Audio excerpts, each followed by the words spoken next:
దుర్యోధనుడు అనేది ఏంటంటే పాండవుల అజ్ఞాతవాసం అయిపోవస్తుంది, కానీ ఇవాల్టి వరకు ఒక్క గూఢాచారి కూడా మనకి ఒక్క చిన్న సందేశం కూడా ఇవ్వలేదు. అసలు ఏం జరుగుతుంది, మనం ఏం చేస్తున్నాం? ఇప్పుడు కానీ వాళ్ళని పట్టుకుంటే మళ్ళీ అరణ్యవాస మళ్ళీ అజ్ఞాతవాసాలు చేయించవచ్చు. భీష్ముడు లెగిసి తెలివిగా చెప్తాడు, ఏ రాజ్యంలో అయితే గోసంతతి బాగా ఉందో, ఏ రాజ్యంలో అయితే ఋతుపవనాలు కరెక్ట్ సమయానికి వస్తున్నాయో, ఏ రాజ్యంలో అయితే ధర్మం ఉందో, ఏ రాజ్యంలో అయితే జనాలు ఆనందంగా ఉన్నారో ఆ రాజ్యంలో ఖచ్చితంగా పాండవులు ఉంటేనే అవన్నీ ఉంటాయి అక్కడ.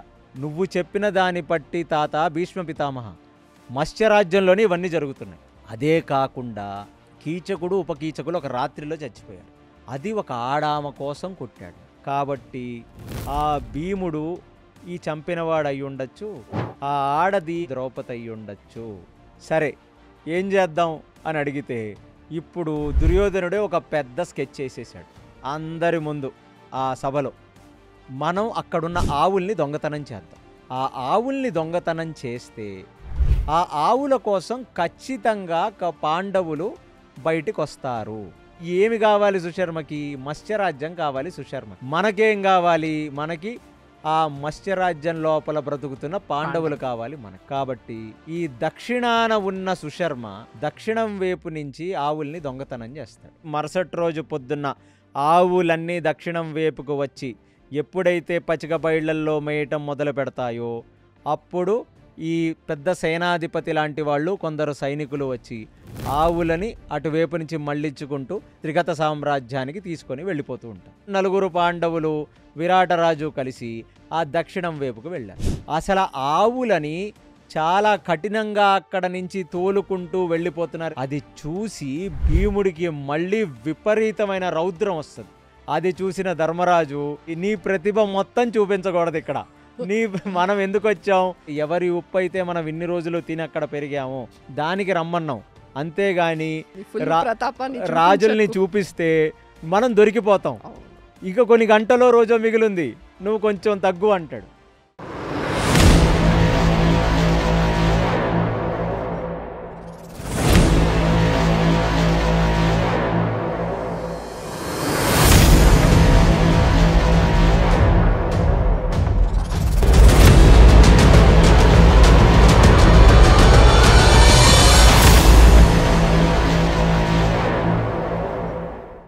హరే కృష్ణ.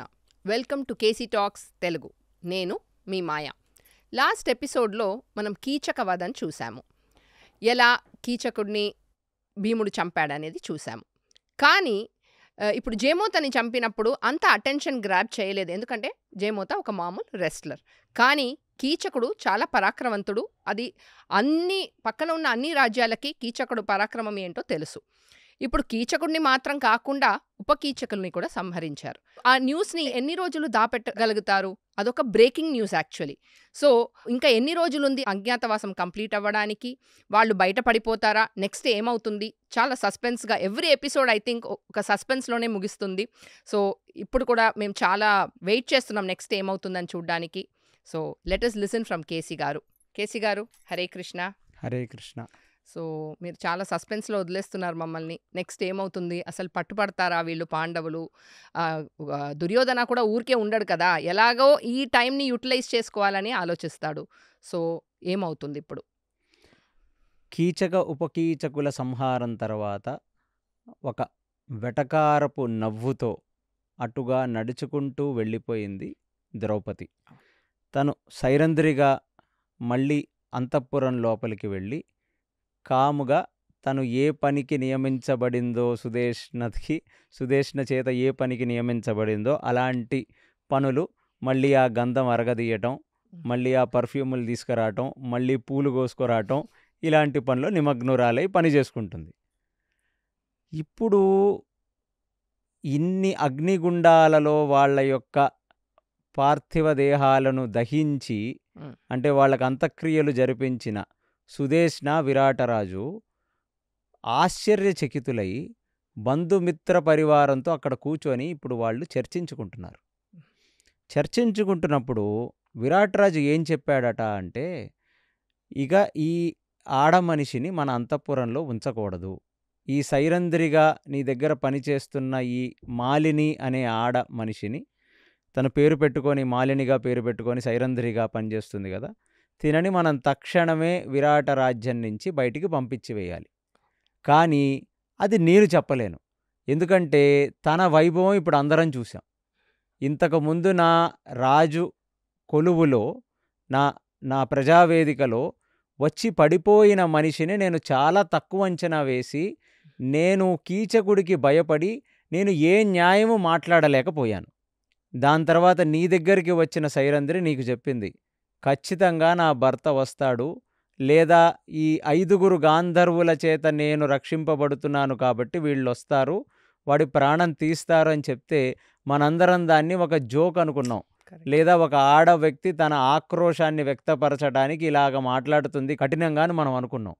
అంటే తన వెనకాల నిజంగా ఎవరో పెద్ద బలగమే ఉంది.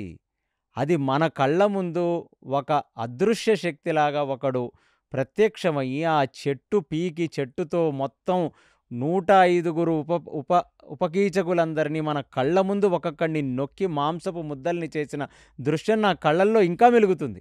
నేనది మర్చిపోలేకపోతున్నాను. కాబట్టి నేనా నోరు తెరిచి ఇతన్ని వెళ్ళిపోమని నేను అనలేను, ఆవిడని అనలేను. నేను అన్నానంటే మళ్ళీ వెనక నుంచి ఏ ముసుగు వీరుడో వచ్చి మనల్ని ఎక్కడ సంహరిస్తాడో తెలియదు. ఈవిడ ఈ రాజ్యంలో ఉంటే ఇక్కడ బ్రతుకుతున్న మగవాళ్ళకి సేఫ్టీ లేదు ఇక.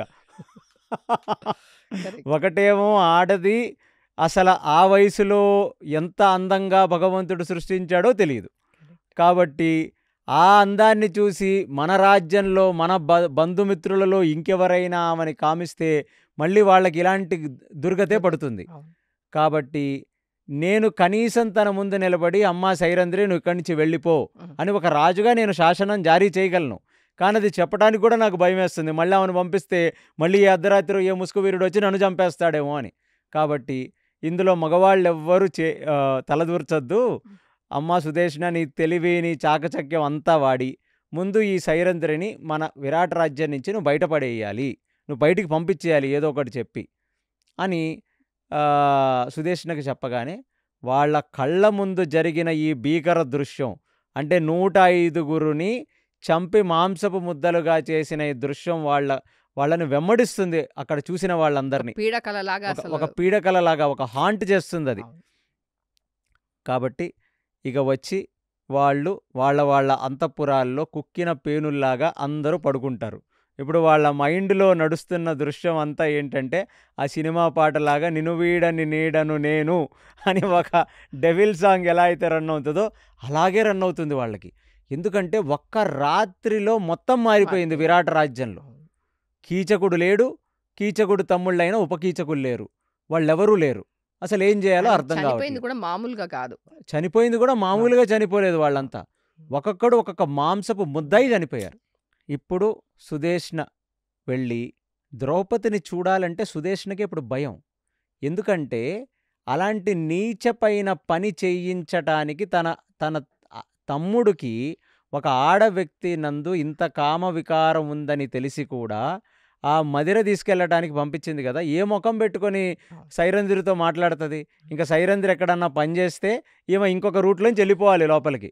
అలాంటిది తన సిగ్గు, తన మానం, తన లజ్జ అన్నీ వదిలేసుకొని సైరంధ్రి దగ్గరకు వచ్చి 2 చేతులు ఎత్తి ఆమెకి నమస్కరించి, మా యందు దయ ఉంచి నువ్వు ఈ విరాట రాజ్యాన్ని వదిలివేయవలసినది, అది ఒక రాణిగా నిన్ను అర్జిస్తున్నాను, నిన్ను ప్రార్థిస్తున్నానని దండం పెడుతుంది. దండం పెడితే ఇప్పుడు సైరంధ్రిగా ఉన్న ద్రౌపది అండి, ఆమె చాలా వైల్డ్గా అయిపోయింది ఇంకా. ఎందుకంటే అసలు ఒక రాజ్యంలో ఇంత అధర్మమైన మనుషులు, ఇంత కామాంధులు బ్రతుకుతుంటే ఇన్నాళ్ళు వీళ్ళు ఏం చేస్తున్నారు అంటే కేవలం రాజుకి ఒక కుడి భుజంగా నిలబడ్డ ఒక కామాంధుడికి కొమ్ము కాసి నిలబడ్డారు ఈ విరాట రాజ్యంలో ఉన్న రాణి, ఆ రాజు. కాబట్టి వీళ్ళే ధర్మరాజు భార్యగా భూమండలంలో ధర్మాన్ని స్థాపించే యువరాణిగా ఒక మహారాణిగా బ్రతికిన ద్రౌపది అసలు ఆమెని చూసిన చూపుకే సుదేష్ణ నిలబడలేక కళ్ళు కిందకు దించుకొని నిలబడింది. ఒకటే మాట అంది, నేను 1 సంవత్సరం పాటు నీ దగ్గర ఉంటానని వచ్చాను. ఇప్పటికి సుమారుగా 11 నెలలు అయిపోవస్తున్నాయి. ఇంకొక 30 రోజులు నన్ను భరించు, నా మానాన్ని నేను వెళ్ళిపోతాను అంది. అంటే ఆమె నేను వెళ్ళిపోతాను అని ప్రార్థించలేదు. కమాండ్ నేను వెళ్ళిపోతాను, ఇంకొక 30 రోజులు ఖచ్చితంగా ఇక్కడుండి తర్వాత నేను వెళ్ళిపోతాను, ఆ ముందు వెళ్ళటం కుదరదని చెప్పేసింది. అది విన్న సుదేష్ణ, సరే ఇక నీకు నచ్చింది నువ్వు చేయమని అక్కడి నుంచి వెళ్ళి రాజుగారికి కబురు పంపించింది. ఎవరి చేతనో. నేను ప్రాధేయపడ్డాను, నేను కాళ్ళ మీద పడలేదంతే, పనోళ్ళ కాళ్ళ మీద నేను పడలేను కదా, కాబట్టి నేను కాళ్ళ మీద పడకుండా అడిగితే ఆమె 30 రోజుల్లో వెళ్ళిపోతానంది. 30 రోజుల పాటు ఈ వ్యక్తిని ఎవరు చూడకండి, ఈ వ్యక్తి జోలికి వెళ్ళకండి, ఎవరెవరు వాళ్ళ అంతఃపురాల్లో ఉండండి ప్రశాంతంగా, 30 రోజుల తర్వాత తను వెళ్ళిపోతానంది అనగానే రాజు అనుకున్నాడు, ఇంకా రాజ్యం మొత్తం అందరికీ చెప్పించాడు అనమాట, ఈవిడ చాలా డేంజరస్ మనిషి. సైరంధ్రి ఆ వీధులలో నడుచుకుంటూ వెళ్తే మగవాళ్ళందరూ కళ్ళు కిందకి దించుకొని నడవాలి అనగానే ఇంకా ఇమీడియట్లీ నెక్స్ట్ 30 రోజుల పాటు మగవాళ్ళందరూ వాళ్ళ వాళ్ళ సెన్సెస్లో ఉండి వాళ్ళ కామాన్ని వాళ్ళ కంట్రోల్లో పెట్టుకొని, అసలు మాలిని సైరంధ్రినే కాదు, ఆ విరాట రాజ్యంలో ఉన్న ఏ ఆడవాళ్ళని వాళ్ళు తన భార్యలు కాకుండా బయట వాళ్ళెవరిని కూడా వాళ్ళు ఇంకొక దృష్టితో చూడటానికి భయపడుతున్నారు. ఇలాంటి ఒక మెసేజ్ భీముడు మాత్రమే సృష్టించగలడు. అంటే ఫియర్ సైకాసిస్లోకి వెళ్ళారు. ఇంకా వేరే ఒక ఆడావని తలుచుకోవాలంటే అక్కడ మగవాళ్ళకి ఇంకా వణుకు. ఇది అయిపోతుంది.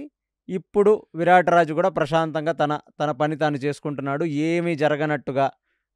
భీముడు తన వంట చేసుకుంటున్నాడు, ధర్మరాజు గారు విరాటరాజు కొలువులోనే ధర్మరాజు గారు ఉన్నారు, నకుల సహదేవులు వాళ్ళ పనులు చేసుకుంటున్నారు. ఇప్పుడు హస్తినాపురంలో జరుగుతున్న ఒక అద్భుతమైన సన్నివేశం ఏమిటంటే, ఇన్ని రోజులు గూఢాచారులు 4 పక్కలకి వెళ్ళి ఎతుకుతూనే ఉన్నారు ఈ పాండవులు ఎక్కడున్నారు అని. వాళ్ళకి ఎక్కడ ఉన్నట్టుగా ఆనవాలు కనపడలేదు. ప్రతిరోజు ఆ దుర్యోధనుడి దగ్గరికి కొందరు ఈ గూఢాచారులు వస్తారు, వచ్చి రకరకాల విషయాలు చెప్తారు. మేము ఇప్పుడు ద్వారక నగరం నుంచి వస్తున్నాం, అక్కడ ఈ సంగతులు జరిగాయి, అక్కడ ఎక్కడ కూడా పాండవులు కనపడ్డట్టుగా లేదు, ఇవాళ ఇంకో దగ్గరికి వెళ్ళాం అక్కడ ఏమి జరగట్లేదు, ఇంకొకసారి ఇంకో దగ్గరికి వెళ్ళాం అక్కడేమీ జరగట్లేదు. ఇలాగా వాళ్ళు సమాచారాన్ని అందిస్తూనే ఉన్నారు. కానీ ఆ రోజు తెచ్చిన రాయబారం తెచ్చిన ఈ మెసెంజర్స్, ఈ రాయబారులు ఒక కొత్త విషయాన్ని చెప్పారు. రాజా, మేము గత సంవత్సర కాలం నుంచి తిరగని రాజ్యం లేదు, ఎక్కని కొండ లేదు, ప్రతి చోటు ప్రతి పుణ్యక్షేత్రం, ప్రతి నది, అన్ని గుళ్ళు, పాతవైపోయిన గుళ్ళు, హిమాలయ పర్వతాలు, దక్షిణాదిన ఉన్న పెద్ద పెద్ద గుళ్ళ బయట పోని ఏమన్నా బిచ్చగాళ్ళగా లేకపోతే ఏమన్నా ఎలా ఉన్నారు, ఏ డ్రెస్సులో ఉన్నారు వెతికి ఉన్నాం. కానీ ఎక్కడా మాకు పాండవుల ఆనవాళ్ళు కూడా కనపడట్లేదు. పోనీ అసలు అవి అజ్ఞాతవాసానికి వీళ్ళు రాలేదేమో అని మేము అడవులు కూడా వదలలేదు. ఎక్కడెక్కడైతే పెద్ద పెద్ద చెట్లున్నాయో ఆ చెట్టు త్వరల్లో దూరి వెతికాం, అక్కడ కనపడట్లేదు. చెట్ల పైకెక్కి చూసాం, అక్కడ కనపడట్లేదు. ఏమన్నా చిన్న చిన్న ద్వీపాలు ఉంటే నదుల మధ్యలో, ఆ ద్వీపాల దగ్గరికి వెళ్ళాం, అక్కడ కూడా కనపడట్లేదు. సో మాకు నిజంగా అర్థం కావట్లేదు. కానీ ఒక వింత ఘటన అయితే ఒకటి జరిగింది. ఎక్కడైనా ఒక వింత ఘటన, ఒక అనుమానాస్పదమైన యాక్టివిటీ ఏమన్నా ఉంటే చెప్పాలి. ఆ సస్పీషియస్గా ఏదన్నా జరిగితే చెప్పాలి కదా. అలాంటి ఒక వింత ఘటన ఇప్పుడు ఒక రాజ్యంలో జరిగింది. అది నేను మీకు చెప్తున్నాను, మీకు ఏమన్నా పనికొస్తుందేమో మీరు వినండి రాజా అని గూఢాచారులు దుర్యోధనుడికి చెప్తున్నారు. ఏమని చెప్తున్నారంటే, మేము విరాట రాజ్యంలో ఉన్న సేనాధిపతి అయిన కీచకుడు, ఉపకీచకులు అందరూ ఒకటే రాత్రి చనిపోయారు. ఆ ఒకటే రాత్రి ఎవరి వల్ల చనిపోయారు వీళ్ళు అని అడిగితే ఒక ఆడదాని వల్ల చనిపోయారు. ఆ ఆడది ఎవరు అని కనుక్కుంటే మాకు అర్థమైంది ఏమిటంటే, సైరంధ్రి అంటే ఒక సుదేష్ణ అనే ఒక మహారాణికి ఒక పరిచారకురాలుగా, ఒక పనిచేసే ఒక మనిషిగా సైరంధ్రిగా ఉంది ఆవిడ భర్తలు లేరు. కానీ 5 గంధర్వులు ఆమెని ఎల్లప్పుడూ కాపలా కాస్తున్నారని చెప్పి విరాట రాజ్యంలో ఒక పెద్ద పుకారుగా అక్కడ జనాలు మాట్లాడుకుంటున్నారు. అలాగా అటువంటి ఆడామని కామముతో చూసిన కీచకుడిని ఒక రాత్రి ఒక గాంధర్వుడొచ్చి చంపితే ఆ శవం ఎలాగుంది అని ఒక మగ వ్యక్తి వర్ణించడానికే భయపడుతున్నాడు. విరాట రాజ్యంలో ఇవాళ జరుగుతున్న ఒక న్యూస్ ఐటమ్ ఇదే. అలాగా ఈ 105 ఉపకీచకులు కలిసి ఆ ఆడామని తగలబెడదామని శ్మశానానికి కీచకుడు శవంతో తీసుకెళ్తే ఒకడొచ్చి మొత్తం ఒక చెట్టుని పెకలించి వచ్చిన వాళ్ళందరూ ఉపకీచకులని మాంసపు ముద్దల కింద తుక్కు తుక్కుగా కొట్టేశాడంట. ఇలాంటిది నేనెన్నడూ వినలేదు. ఇది చాలా సస్పీషియస్‌గా, చాలా వింతగా ఉంది. స్పదంగా ఉంది ఇది. కాబట్టి మీరు ఆలోచించవలసినది అని. దుర్యోధనుడు చాలా తీక్షణంగా వాళ్ళని పరీక్షించాడు. పరీక్షించి ప్రతిరోజు దుర్యోధనుడి దగ్గరికి రాయబారులొస్తారు. ఈ రాజ్యంలో ఇది జరిగిందంటారు, ఆ రాజ్యంలో అది జరిగిందంటారు. సరే మీరు వెళ్ళండి, నేను మాట్లాడతానని ఇమీడియట్‌లీ పెద్ద సభకు పిలుస్తాడిప్పుడు. ఆ సభలో ఎవరుంటారంటే కృపాచార్యులు, ద్రోణాచార్యులు, భీష్మాచార్యులు, దుష్టచతుష్టయంలో శకుని, కర్ణుడు, దుశ్శాసనుడు అందరూ అక్కడ కూర్చొనుంటారు. కూర్చొనుండగానే దుర్యోధనుడు అనేదేంటంటే పాండవుల అజ్ఞాతవాసం అయిపోవస్తుంది. కానీ ఇవ్వాల్టి వరకు ఒక్క గూఢాచారి కూడా మనకి ఒక్క చిన్న సందేశం కూడా ఇవ్వలేదు. అసలు ఏం జరుగుతుంది? మనం ఏం చేస్తున్నాం? మీరందరూ యువరాజైన ఈ ఈ దుర్యోధనుడికి, మహారాజైన ధృతరాష్ట్రుడికి మీరందరూ లాయల్‌గా ఉంటున్నారా? అసలు మీరందరూ ఏం ఏంటి? చేస్తున్నారు? అంటే ఈ బాధ కేవలం మా బాధ ఒక్కటేనా? మీ బాధ కాదా? అసలు ఎన్ని రోజులుందో కూడా నాకు అర్థం కావట్లేదు. ఇప్పటికీ అండ్ ఇదే ఒక గోల్డెన్ ఆపర్చునిటీ వాళ్ళకి. ఇదే గోల్డెన్ ఆపర్చునిటీ. హ్మ్. ఇప్పుడు గాని వాళ్ళని వాళ్ళు పట్టుకుంటే మళ్ళీ అరణ్యవాస, మళ్ళీ అజ్ఞాతవాసాలు చేయించొచ్చు. కాబట్టి ఏమిటి మిత్రులారా, మీరందరూ ఈ సభకి వచ్చిన వాళ్ళందరూ మీరేం ఆలోచిస్తున్నారు? అసలు మీ యొక్క ఆలోచన విధానం ఏమిటి? ఇది అలాగే వదిలేద్దామా? మళ్ళీ పాండవులు ఒక నెల తర్వాతో, 2 నెలల తర్వాత వచ్చే రాజ్యాన్ని అడిగితే ఇచ్చేద్దామా? ఏమిటి చెప్పండి, మీరందరూ మా శ్రేయోభిలాషులు గదా! ఈ ఈ రాజ్యం యొక్క లాయల్ పర్సన్స్ గదా మీరంతా. చెప్పండి. ఫస్ట్ ఎవడు లెగుస్తాడయ్యా? ఈ డైలాగ్ అనగానే లెగిసే దుష్టుడు కర్ణుడు. ఎందుకంటే అందరికంటే మిత్రధర్మాన్ని ఎక్కువగా ఆచరించేవాడినని వాడు అనుకుంటూ, ఒక అధర్మం పక్కన నించొని అధర్మానికి ఇన్ని రోజుల నుంచి ఆ అధర్మానికి మసాజ్ చేస్తున్నాడు వాడు. లెగిసి అసల కర్ణుడి క్యారెక్టర్‌ని మనం డీకోడ్ చేసుకోవడానికి ఈ సన్నివేశం కూడా ఒక గొప్ప సన్నివేశం. కర్ణుడికి స్వతహాగా ఒకళ్ళంటే, ఒక పెద్దవాళ్ళంటే గౌరవం లేదు. ఎవరైనా పక్క మనుషులు చేసిన పనంటే కూడా వాడికి ఒక రకమైన గౌరవం లేదు. ఏంటంటే అది వాడు దుష్టుడు కాబట్టి వాడికే ఒక సుపీరియారిటీ కాంప్లెక్స్. ఇంత మంచిగా గూఢాచారులొచ్చి మేము తొర్రల్లో వెతికాము, మేము చెట్ల మీద ఎతికాము, మేము అక్కడ ఎతికాము, మేము హిమాలయాలకెళ్ళాము, మేము గుళ్ళకెళ్ళామని చెప్తే, వాడు మనసులో వచ్చే ఫస్ట్ ఒక యారగంట్ ఫెలోకొచ్చేదేంటంటే, వాళ్ళ బొంద వాళ్ళే వెతికారు. వాళ్ళు సరిగ్గా వెతకట్లేదు. కాబట్టి వాళ్ళనొదిలేసి ఇంకో కొత్త గ్రూప్‌ని నియమించు దుర్యోధన నువ్వు. ఇంకా బాగా ఎతకగలిగిన కొందరు గూఢాచారులను నియమించు. వీళ్ళు ఎతికే వాళ్ళంతా సరిగ్గా వెతకట్లేదన్నాడు. అనగానే ఏది దుర్యోధనుడికి వినసొంపుగా ఉంటదో అదే మాట్లాడతాడు కర్ణుడు. దాంట్లో వాడికి ప్రతిభ. ఎందుకంటే ఒక రాజ్యాన్ని బిచ్చం కింద పడేశాడు గదా దుర్యోధనుడు. ఆ అంగరాజ్యాన్ని. ఆ రాజ్యాన్ని కాపాడుకోవాలి, దుర్యోధనుడిని మెప్పించుకోవాలి. ఈ 2 పనులే. అందుకే దుర్యోధనుడికి ఏది ఇనాలని ఉంటదో వీడు మనసుని తెలుసుకొని వాడదే మాట్లాడతాడు. ఆహా! బాగా చెప్పావు. కరెక్టే. మనం నియమించిన గూఢాచారులు సరిగ్గా వెతకట్లేదేమో. కర్ణుడు చెప్పింది నాకు బాగా అనిపించింది. ఇంకా మంచి మంచి గూఢాచారులని, ఇంకా బాగా నైపుణ్యం ఉన్న గూఢాచారులని తయారు చేయవలసినది. నెక్స్ట్ దుశ్శాసనుడు. అంటే మొదట దుష్టచతుష్టయమేగా లెగుస్తది. వాడి పక్కనున్న తొత్తులే లెగుస్తారు వాడికి సలహాలివ్వటానికి. ఎందుకంటే రాజుగారు కోపంలో ఉన్నారు. ఏంటి నా బాధ మీ బాధ కాదా అని అడిగాడు గదా! దుశ్శాసనుడు లేచి, ఇంకా ఎందుకన్నయ్యా నువ్వు పాండవులు అజ్ఞాతవాసం అని చెప్పి టైం వేస్ట్ చేసుకుంటున్నావు. 12 సంవత్సరాలు అరణ్యాల్లో తిరిగారు. అసలు అరణ్యాల్లో అన్నన్ని క్రూర మృగాలుంటాయి. అప్పట్లో ఇంకా వింత వింత క్రూర మృగాలుండేయి. శరభ ఇలాంటివి.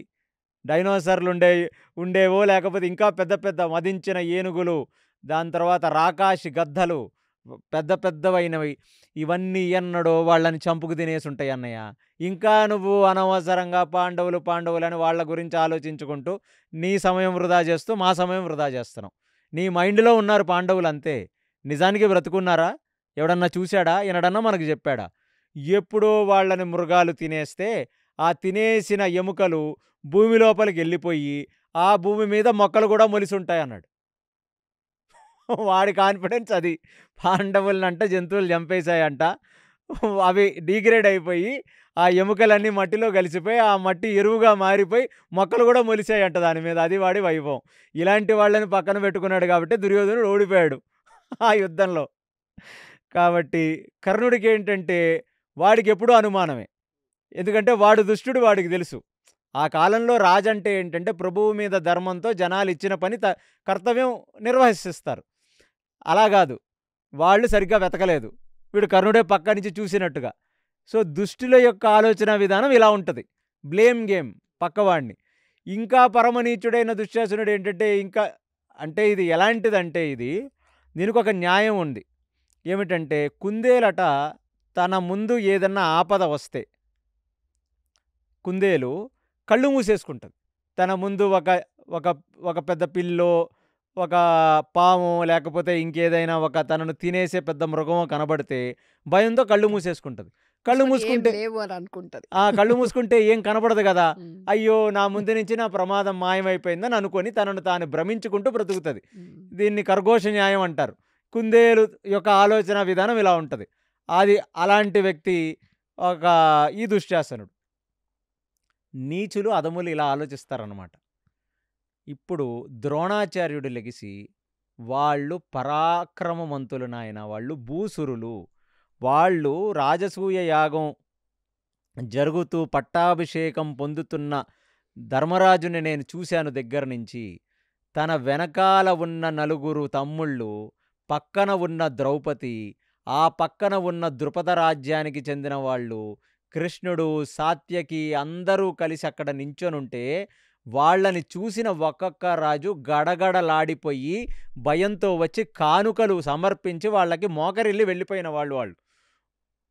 అలాంటి వాళ్ళు అజ్ఞాతవాసం కంప్లీట్ చేసుకొని వస్తే వాళ్ళది వాళ్ళ మొఖాన కొడితే నీకు మంచిది తప్ప, ఇంకా వాళ్ళని నువ్వు పట్టుకోవాలని అనుకుంటున్నావు చూడు, అది నీ భ్రమ.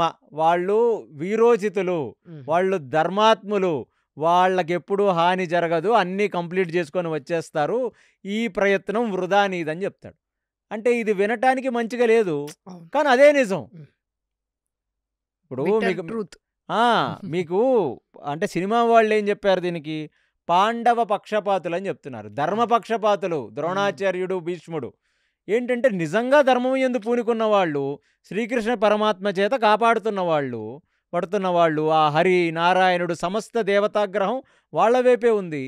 కాబట్టి వాళ్ళు వచ్చిన తర్వాత వాళ్ళ రాజ్యం వాళ్ళకి ఇచ్చేయటం మంచిది తప్ప, వాళ్ళని ఇంకా పట్టుకొని మళ్ళీ అందులో వాళ్ళని మళ్ళీ 12 సంవత్సరాల అరణ్యవాస అజ్ఞాతవాసాలకి పంపించాలనుకుంటున్న నీ యొక్క ఈ అసురమైన ఆలోచనని తగ్గించుకుంటే నీకు మంచిదని చెప్పాడు.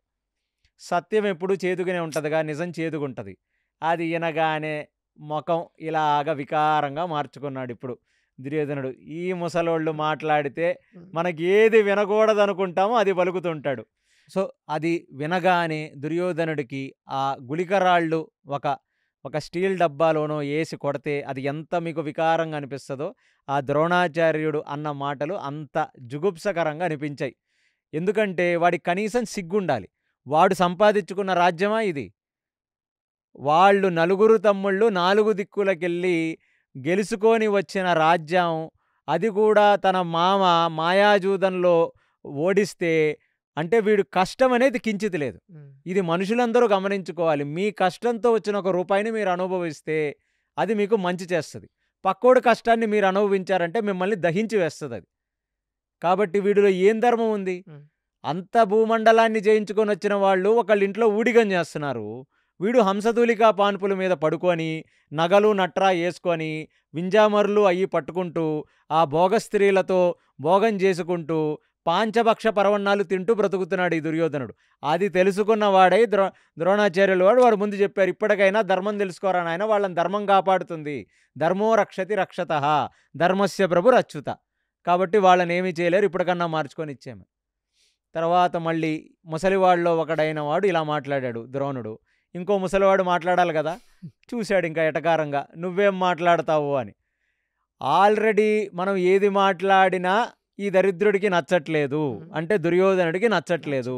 కాబట్టి కనీసం వాళ్ళని ఎలాగో నువ్వు పట్టుకోలేవురా అని ద్రోణాచార్యుడు చెప్తుంటే నువ్వు ఎలాగో వాడికి రుచించట్లేదు కదా, వాడికి రుచించే మాటని చెప్దామని భీష్ముడు లెగిసి తెలివిగా చెప్తాడు.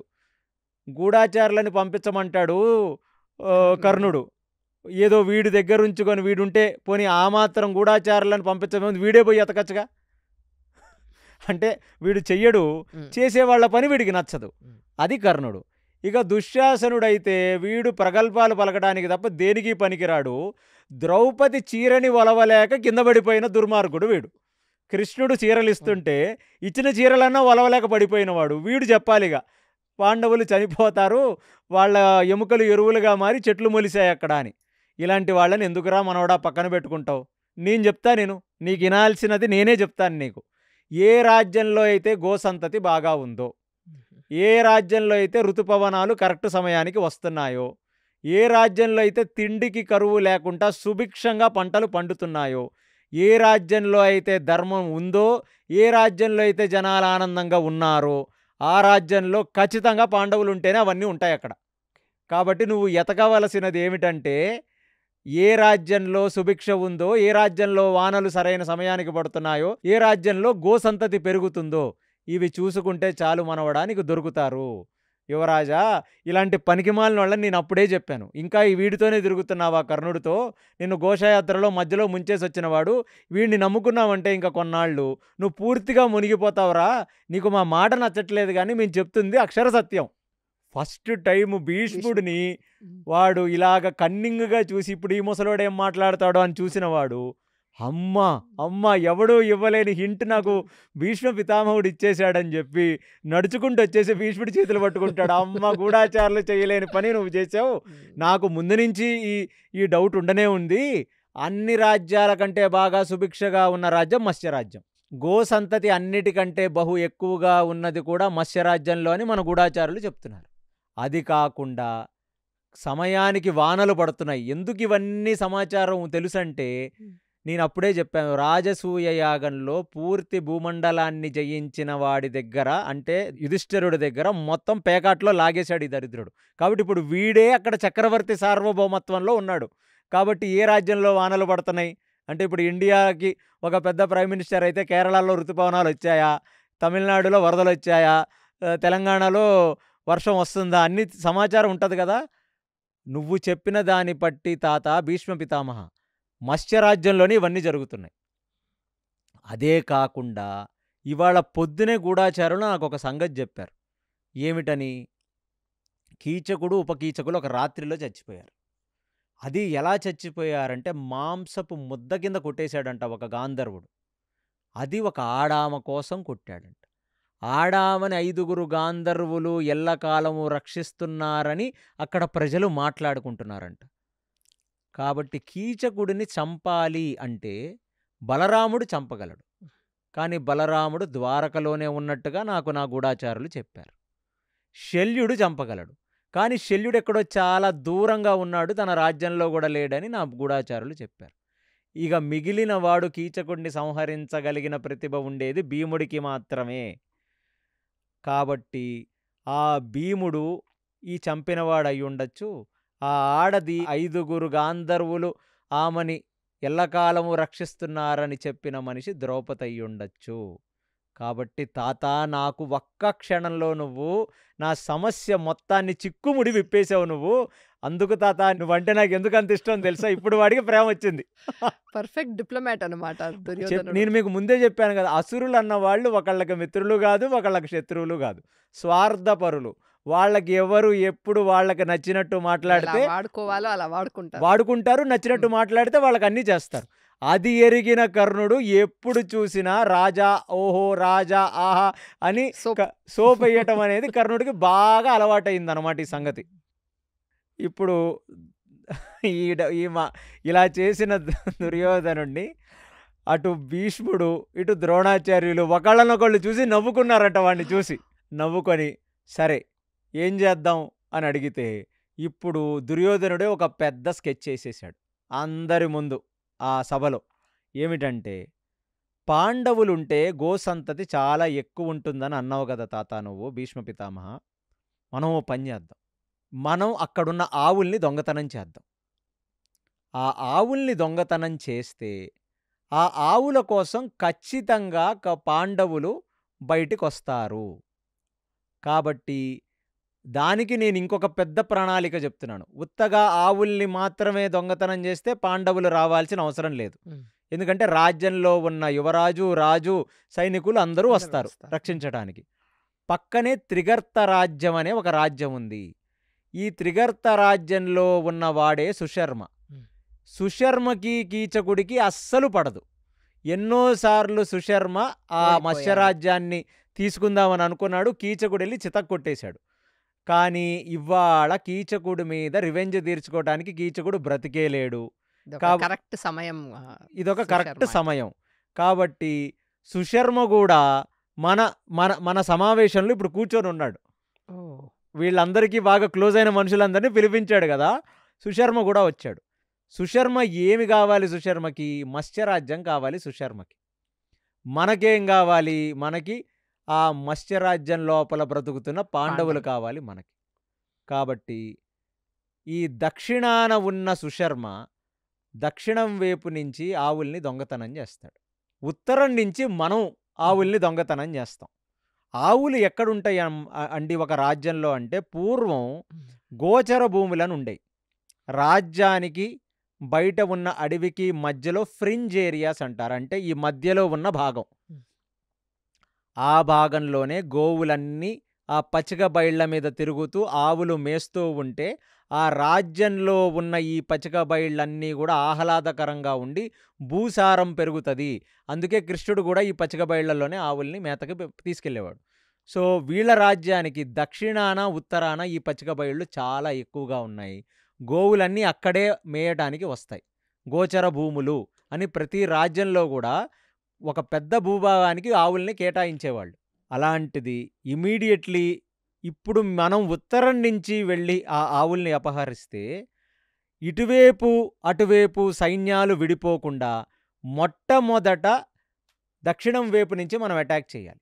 సైన్యం అంతా దక్షిణం వైపుకు వెళ్ళిపోయి ఆవుల్ని కాపాడుతున్న తరుణంలో మనందరం ఉత్తరం నుంచి అటాక్ చేయాలి. ఇంకొంతమంది అటాక్ చేస్తే అప్పుడు లోపల దాగి ఉండటానికి పాండవులకు ఆస్కారమే లేదు. ఎందుకంటే ఇప్పుడు దక్షిణం వైపుకి దొంగలించిన ఆవుల్ని కాపాడటానికి రాజ్యంలో ఉన్న రాజు అందరు వెళ్ళారు.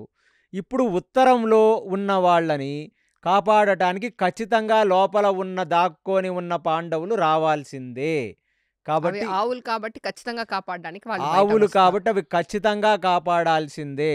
కాబట్టి ఈ ప్లాన్ కంటే మించిన ప్లాన్ లేదు. ఇది పర్ఫెక్ట్ స్ట్రాటజీ ప్లాన్ అంటే ఈ ప్లాను ఇన్న భీష్ముడే చెప్పాడు. అబ్బా ఎంత బాగా పనిచేస్తుందిరా నీ బుర్ర, రాత్రి ఏం తిన్నావురా నువ్వు, ఈ మధ్య మాంసం తగ్గించినట్టున్నావు, నీ బ్రెయిన్ బాగా పనిచేస్తుంది, మంచి ప్లాన్ రా ఇది, ఇలాగే చేద్దామని అనగానే ఇప్పుడు అక్కడ సుశర్మ లెగిశాడు. సుశర్మ లెగిసి బా నాకు ఎన్ని రోజుల తర్వాత ఒక అవకాశం ఇచ్చింది రాజా, అసలు మీ రాజ్యంలో వాళ్ళు రావవసరమే లేదు. హ్మ్. ఆ దక్షిణ దిక్కున ఉన్న ఆవులన్నిటినీ ఆ దక్షిణ వైపు నుంచి ఇవ్వాల్సిన అటాక్ మొత్తం నేనే ఇచ్చేస్తాను. మొత్తం నేనే చేసేస్తాను. నా రాజ్యం, నా ప్రజల్ని, నా నా భటులని, నా సేనాన్ని తీసుకొని నేనే చేసేస్తాను. మీరు ఉత్తర వైపు చూసుకుంటే మీరు చాలు. నాకు కూడా కీచకుడు మీద రివెంజ్ తీర్చుకున్నట్టు ఉంటుంది. ఆ మత్స్యరాజ్యం అంటే నాకు వాడు ముఖం చూస్తేనే నచ్చదా విరాట్ రాజు. వాడిని బందీని చేసినట్టు ఉంటుంది. నాకు అనుమతినివ్వవలసినది అని అడిగాడు సుశర్మ. ఇప్పుడు వాడికి ఒకే దెబ్బకు 2 పిట్టలు. ఏమిటంటే ఇప్పుడు మొత్తం వాడి కాన్సంట్రేషన్ అంతా ఉత్తర గోగ్రహణం, ఉత్తరం వైపున్న ఆవుల మీద పెడితే చాలు. దక్షిణం వైపు అంతా సుశర్మ చూసుకుంటానంటున్నాడు. ప్లస్ సుశర్మ మనకి ఇన్ని సంవత్సరాల నుంచి మనకి నమ్మిన బంటుగా పడున్నాడు. కీచకుడు లేడు. కాబట్టి వాడు ఆవుల్ని దొంగతనం చేస్తాడు, తర్వాత వచ్చిన రాజుని సంహరిస్తాడు, మత్స్యరాజ్యాన్ని ఆక్రమించుకుంటాడు. మనం అట్లా ఇంకా స్నేహం పెరుగుతుంది వాడికి ఈ అవకాశం ఇస్తే. మన పని చేస్తాడు, ఈ పని కూడా అయిపోతుంది రెండిట్లోనూ. సరే మా అనుమతించాము సుశర్మ, మంచి నేర్పు కలిగిన వాళ్ళని తీసుకొని నువ్వు దక్షిణాన అటాక్ చేయి. నువ్వు అటాక్ చేస్తున్నప్పుడు మాకు చెప్తే మేము అదే సమయంలో ఉత్తరం నుంచి మేము అటాక్ చేస్తాం. ఇలా మనం 2 వైపుల నుంచి వచ్చి నించుంటే పాండవులు ఇక దాగే పరిస్థితే లేదు. బాగా స్ట్రాటజీ వేశాడు కదా దుర్యోధనుడు. చాలా. మంచి ఇంటెలిజెంట్ స్ట్రాటజీ. అప్పుడు దుర్యోధనుడికి అర్థమైంది, ఈ పక్కనున్న ఈ దుష్ట చతుష్టయాన్ని నమ్ముకోవడం కన్నా నా బుర్రే నాకు గట్టిగా పనిచేస్తుంది, వీళ్ళు సరైన సలహాలు కూడా సరిగ్గా ఇచ్చి చావట్లేదు, ముసలివాడైనా భీష్ముడు కరెక్ట్గా నాకు హెల్ప్ చేశాడు, ఇప్పుడు భీష్ముడిని చూసి తాత మనం ఖచ్చితంగా వీడిని పట్టుకుందాం, మళ్ళీ అరణ్యవాసానికి పంపించేద్దాం అంటే, బేష్ నువ్వు ఎలా అంటే అలాగే మేము నీ పక్కనే నించుంటామని ఒకళ్ళొకళ్ళు చూసి నవ్వుకుంటారు వీళ్ళిద్దరు. ఎవరు? ద్రోణాచార్యుడు, భీష్ముడు. వాళ్ళకు తెలుసు అన్నమాట వీడు ఎంత అదముడో, వాళ్ళు ఎంత వైభవం కలిగిన వాళ్ళు. ఇక మరు మాట మాట్లాడకుండా సుశర్మ వెళ్ళిపోయి త్రిగర్త రాజ్యానికి వెళ్ళి ఆ త్రిగర్త రాజ్యంలో ఉన్న వాళ్ళందరికీ చెప్పి ఆ రాత్రే సేనని మొత్తం ఒకటి చేసి మరుసటి రోజు పొద్దున్న ఆవులన్నీ దక్షిణం వైపుకు వచ్చి ఎప్పుడైతే పచ్చిక బయళ్లల్లో మేయటం మొదలు పెడతాయో అప్పుడు ఈ పెద్ద సేనాధిపతి లాంటి వాళ్ళు కొందరు సైనికులు వచ్చి ఆవులని అటువైపు నుంచి మళ్ళించుకుంటూ త్రిగత సామ్రాజ్యానికి తీసుకొని వెళ్ళిపోతూ ఉంటారు. ఆ త్రిగత సామ్రాజ్యానికి నడుచుకుంటూ వెళ్ళిపోతున్న గోవుల యొక్క మందని చూసిన గోపాలులు, ఆ గోవులను రక్షించటానికి నియమించబడ్డ అధికారులు తక్షణమే పరిగెత్తుకుంటూ వెళ్ళి సహదేవుడికి చెప్తారు. ఎందుకంటే సహదేవుడు మొత్తం వీళ్ళందరూ కౌ మేనేజ్మెంట్ అంతా తను చేస్తున్నాడు కదా, సహదేవుడికి అర్థమైపోతుంది. ఆ సహదేవుడు వీళ్ళందరూ వెళ్ళి విరాటరాజు చెప్తారు ఏమని, త్రిగత సామ్రాజ్యం నుంచి వచ్చిన ఒక సేనాధిపతి సేనలన్నీ కలిసి మన ఆవుల్ని మళ్లించి దక్షిణం వైపుకి ఉన్న ఆ రాజ్యమైన త్రిగత సామ్రాజ్యానికి తీసుకొని వెళ్ళిపోతున్నారు అని. ఇమీడియట్లీ కూర్చుంటాడు ఇక తలభారంతో మన విరాటరాజు. ఎందుకంటే ఇన్ని సంవత్సరాలు పక్కనే ఉన్న త్రిగత సామ్రాజ్యాన్ని ఈ కీచకుడే భయపెట్టాడు వాళ్ళని. ఇవాళ మన వైపు నిలబడటానికి కీచకుడు లేడు. అయినా సరే ఇంకా ఏం చేస్తాం, ఎల్లకాలం ఆ దుష్టుడిని నమ్ముకొని బ్రతకలేం కదా. కాబట్టి కుక్క చావు చచ్చాడు వాడు. కాబట్టి లెగిసి ఇంకా ముసలివాడైనా అతను వయసులో పెద్దవాడు, ఇక వాళ్ళ యొక్క పరివారాన్ని తమ్ముళ్ళని అందరినీ రాజ్యాన్ని తీసుకొని లెటస్ స్టార్ట్ ద వార్, దక్షిణం వైపుకి వెళ్ళిపోదాం అని అనుకుంటుంట టైంలో పక్కన కంకుడు అని ఉన్నాడు కదా, పక్కనే కంక అని పేరు గల్ల ఈ త్రిదండి సన్యాసిగా బ్రతుకుతున్న ధర్మరాజు లెగిసి, రాజా ఆవులు ధర్మానికి ప్రతిరూపం, ఆవులకి కానీ ఆడవాళ్ళకి కానీ ఏదన్నా జరిగితే సన్యాసంలో ఉన్నవాడు కూడా లెగిసి పోరాడాలని శాస్త్రం చెప్తుంది. అందుకు మన దేశంలో ఈ నాగా సాధుస్ని వాళ్ళు ఎందుకు పెట్టారంటే, నాగా సాధుస్ ఉత్తర భారతంలో ఎన్నో యుద్ధాలు చేశారు. ఈ మహమ్మదీయులు వచ్చి ఆవులని ఆడవాళ్ళని రాజ్యాలని ఆక్రమిస్తున్నప్పుడు అఖాడాలుగా విడిపోయిన నాగా సాధువులే యుద్ధాలు చేసి జయించినట్టుగా మన దేశ చరిత్ర చెప్తుంది. ఈ భారతీయ చరిత్ర ఇవాళ నుంచి 300, 400, 500 సంవత్సరాలు. అందుకనే మీకు ఈ డౌట్ రాకూడదని నేను చెప్పాను. యతి అయిన వాడివి నీకెందుకు ఖడ్గం అని అడుగుతారేమో, ఆ డౌట్ ఎందుకు రాకూడదు అంటే, సన్యాసైన ఆవులకి ఆపద వచ్చినా ఆడదానికి ఆపద వచ్చినా అన్ని ధర్మాలని పక్కన పెట్టి కత్తి పట్టుకొని నించోవాల్సిందే. కాబట్టి నేను మీ పక్కన నిలబడతాను రాజా అనగానే అసలు అతన్ని చూసి ఆలింగనం చేసుకొని, బా ఎంత మంచి మనిషివయ్యా నువ్వు, అసలు ఎందుకయ్యా నేనంటే నీకు ఇంత ప్రీతి, ఎప్పుడు నా పక్కన కూర్చొని నాకు మంచే చెప్తున్నావు నువ్వు, ఆ రోజు కూడా ఈ సైరంధ్రి విషయంలో నేనేమి మాట్లాడకపోయినా గట్టిగా లెగిసి మాట్లాడి నా మానాన్ని కాపాడావు, ఇవాళ రాజ్యాన్ని కూడా కాపాడవలసినదని చెప్పి ఆయనకు ఒక రథాన్ని ఇస్తాడు, రా నాతో పాటని. అప్పుడు ధర్మరాజు లెగిసి, అసలు ఫస్ట్ ఆఫ్ ఆల్ రాజా, ఆ రోజు మల్ల యుద్ధంలో పార్టిసిపేట్ చేసి జమోతిని చంపినవాడు, దాని తర్వాత మీకు ఎన్నోసార్లు అడవి దున్నలని ఏనుగులని సింహాలని వ్యాఘ్రాలని వీటిని అన్నిటినీ కూడా జయించటానికి ఉన్న ఈ బలిష్టమైన వ్యక్తి బల్లవ, అతన్ని కూడా మనం తీసుకెళ్దాం, మనకి ఏదో రకంగా పనికొస్తాడు. మంచిది.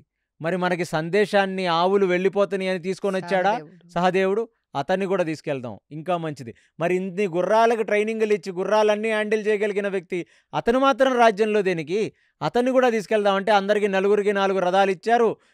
వాళ్ళు వేసుకునే బాణాలు బాణతూనీరాలు కొన్ని ఇవి కొన్ని గదలు అవి ఇవి ఇస్తే మొత్తం 9 పాండవులు విరాటరాజు కలిసి ఆ దక్షిణం వైపుకు వెళ్ళారు. దక్షిణం వైపుకు వెళ్ళగానే ఎప్పుడైతే ధర్మరాజుకి భీముడికి అసలు ఆవులని చాలా కఠినంగా అక్కడ నుంచి తోలుకుంటూ వెళ్ళిపోతున్నారు, ఎందుకంటే ఆవుల జోలికి ఎవరూ రాకూడదు, ఆవులకి ఏదన్నా కష్టం వచ్చిందంటే క్షత్రియుడి ధర్మం తప్పినట్టే. అది చూసి భీముడికి మళ్ళీ విపరీతమైన రౌద్రం వస్తుంది. ఆ కళ్ళ వెంట మొత్తం ఒక నిప్పురవ్వల్లాగా కళ్ళన్నీ ఎర్రగైపోతాయి. అది చూసిన ధర్మరాజు భుజం మీద చెయ్యేస్తాడు. ఏసి నీ ప్రతిభ మొత్తం చూపించకూడదు ఇక్కడ. మనం ఎందుకొచ్చాం? మనం ఈ రాజు యొక్క ఆధీనంలో 11 నెలలు సుమారుగా 11 నెలల 29 30 రోజు నడుస్తుంది ఆ రోజుకి. Almost end. ఇంకొక రోజులో ఇంక అయిపోతుంది. కొన్ని గంటలో ఒక రోజో. సో 11 నెలల 29.5 రోజుల పాటు మనకు ఆశ్రయం ఇచ్చాడు. అతగాడికి కష్టం వచ్చింది. ఇప్పుడు కీచకుడిని నువ్వే చంపావు. కాబట్టి ఈ త్రిగత సామ్రాజ్యానికి చెందిన వీడు సుశర్మ ఇప్పుడు అటాక్ చేస్తున్నాడు. కాబట్టి అతను వేపు నించోవడం మనకు ధర్మం కాబట్టి, ప్లస్ మనకి కృతజ్ఞత ఉండాలి. ఎవరి ఉప్పు అయితే మనం ఇన్ని రోజులు తిని అక్కడ పెరిగామో దానికి రమ్మన్నాం. అంతేగాని నీ చేతి దురద తీర్చుకోవటం కోసం ఇప్పుడు నువ్వు మళ్ళీ చెట్లై పీకి ఇక్కడ సేనాధిపతుల్ని రాజుల్ని చూపిస్తే మనం దొరికిపోతాం. ఇక కొన్ని గంటలో రోజో మిగిలింది, నువ్వు కొంచెం తగ్గు అంటాడు. అనగానే ధర్మరాజుని చూసిన భీముడు, ఎన్నిసార్లు కట్టేశావన్నయ్యా నన్ను ఈ 13 సంవత్సరాల్లో, నువ్వు ఈ ఒక్కరోజు ఓపిక పడతాను, తర్వాత నువ్వు చూస్తావు నా ప్రతాపం అని చెప్పి ఏదో చిన్న చేత్తో ఒక చిన్న కటకం తీసుకొని ఒక కడితో ఇలా యుద్ధం చేస్తూ ఉంటాడు. అలా వాళ్ళు నటిస్తూ యుద్ధం చేస్తుంటే భీముడు పక్కన నుంచి వచ్చిన సుశర్మ డైరెక్ట్గా విరాటరాజు మీదకి కొన్ని బాణాలేసి విరాటరాజు యొక్క రథాన్ని పడగొట్టేసి ఆ రథచక్రాన్ని, ఆ విరాటరాజు యొక్క ఆ గుర్రాలని చంపేసి, విరాటరాజు రథంలో ఉన్న రథసారథిని చంపేసి అటు దూకి విరాటరాజుని చేతులు వెనక్కి కట్టేసి రాజుని తను ఈడ్చుకుంటొచ్చి సుశర్మ తన రథం వైపుకి పడేసి ఆ రథాన్ని తీసుకొని పరిగెత్తుతాడు ఇంకా ఈ త్రిగత సామ్రాజ్యానికి. అది చూసిన భటులందరూ అక్కడ శంకారామం పూరిస్తారు. ఇంకేముంది, రాజే దొరికిపోయాడు. అంటే విరాట రాజే దొరికిపోయాడు శత్రువుకి. ఇంకేముంది అనగానే ఎక్కడికక్కడ భటులందరూ అక్కడక్కడ నిలిచిపోతారు. రాజు దొరికిపోయాడు, రాజు దొరికిపోయాడు, ఇక రాజ్యం పోయినట్టే అనగానే ఇప్పుడు ధర్మరాజు చెప్తాడు భీముడికి, మళ్ళీ వెళ్ళి ఏదో ఒక్క నిమిషంలో నువ్వు సుశర్మని కొట్టేసి మళ్ళీ తీసుకొని వచ్చావంటే దొరికిపోతాం. కాబట్టి మీరు ముగ్గురు వెళ్ళి ఒక 2-3 గంటల పాటు యుద్ధం చేసి మళ్ళీ చాలా కష్టపడి గెలుచుకొచ్చినట్టుగా మీరు డ్రామా చెయ్యాలి. భీమాను అర్థం చేసుకో, ఇన్ని రోజులు ఒక లెక్క, ఇప్పుడు ఒక లెక్క, ఇప్పుడు కొన్ని గంటలు అంతే అంటే భీముడు చూస్తాడు, నాకు అలవాటైపోయిందన్న డ్రామా చేయటం, నేనెప్పుడు పూర్తిగా యుద్ధం చేశాను ఇక్కడ, కాబట్టి నేను అదే చేస్తానని చెప్పి తన యొక్క రథంతో వెళ్ళి సుశర్మ రథానికి అడ్డం పెడతాడు. అడ్డం పెట్టగానే ఇటువైపు అటువైపు నుంచి నకుల సహదేవులు వస్తారు. నకులుడు కొందరు ఒక సుమారు సంఖ్య అంత మహాభారతంలో ఉంది, అతను ఒక 400 మందిని, ఈ సహదేవుడు ఒక 500 మందిని, భీముడు ఒక 1000 మందిని, ధర్మరాజు ఇంకొక సంఖ్యాశాస్త్రం ఉంది, అదంతా చెప్పారు ఎంతమందిని పడగొట్టారనేది.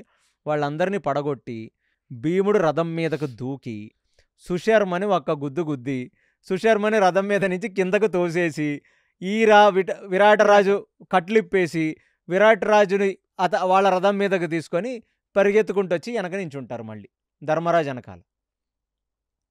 సుశర్మకి మతిపోతుంది, ఆల్మోస్ట్ గెలుచుకొని నేను రథాన్ని తీసుకొని నా త్రిగత సామ్రాజ్యం వైపుకి వెళ్ళిపోతున్నాను, ఇవాళ రాజును అరెస్ట్ చేసేసాను, రేపొద్దున రాజును ఊరేసేస్తాను, మరుసటి రోజు వచ్చేసి రాజ్యంలో ఉన్నవన్నీ నాదే ఈ రాజ్యం అని నా రాజ్యంలో కలుపుకుంటానని నేనొస్తే వీళ్ళేమిట్రా నాయన ఒక్క నిమిషంలో అన్నీ కొట్టేసి తీసుకెళ్ళిపోయారు వీళ్ళంతా అని అతనికి అర్థం కాక ఇప్పుడు మళ్ళీ అక్కడ భీకరమైన యుద్ధం చేసి ఆ యుద్ధం జరుగుతూ ఉంటుంది. ఇక్కడ ఆ యుద్ధం జరుగుతున్నప్పుడు భీముడు వెళ్ళి అక్కడి నుంచి పక్కకొచ్చిన ఆవులన్నిటినీ విడిపించి కొందరు గోపాలులందరినీ సహదేవుడికి ఇస్తే సహదేవుడు ఈ గోపాలుల్ని ఈ ఆవుల మందని మొత్తం తన రాజ్యం వైపుకు తీసుకొని వెళ్ళిపోతున్నాడు. ఇలా ఇటువైపు రాజ్యానికి తీసుకొని గోవుల్ని వెళ్ళిపోతున్నాడు. ఇక్కడేమో రాజుగారిని కాపాడారు, ఇక చిన్నగా యుద్ధం చేస్తున్నారు.